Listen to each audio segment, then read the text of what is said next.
Hey everybody, welcome to this week's homework support.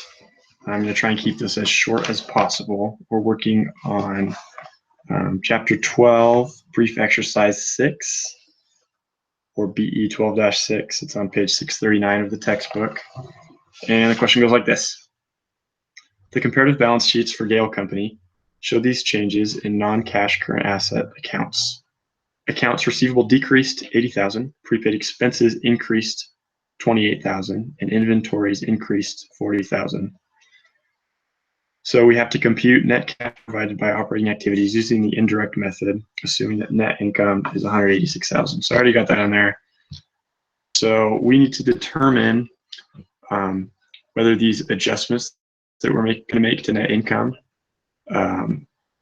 well, if they need to be positive or negative, basically. So luckily there's just three of them. We'll start with decreasing accounts receivable. So we have to assume with accounts receivable, if it decreased, that it decreased because we've received. It only goes away if you get paid. So we're assuming that cash is coming in, so we're going to go ahead and add that to net income. And that was $80,000. We'll leave that positive. Increase in prepaid expenses of, let's see, of $28,000. So that's going to be negative.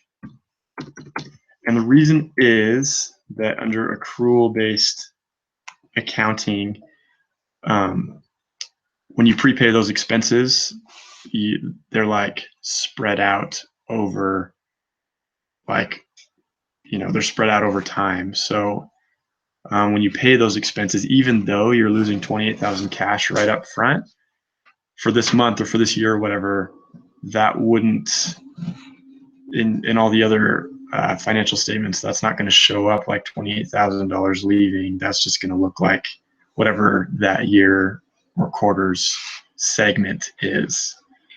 So in cash accounting, we're compensating for that because $28,000 cash just left. I don't know why that happened. Okay. Increase in inventory. That one's pretty simple. That's going to have a negative effect. Or it's going to be a negative number anyway, because if you increase inventory, we are to assume that you bought it with cash. So that's a cash outflow. How much was that? That was $40,000. So total adjustments to net income, we're going to add $12,000. And the total net cash provided by operating activities is $198,000, which is the net income of $186,000 plus that adjustment of $12,000 that we just did. Please let me know if you have any questions. Thanks for tuning in.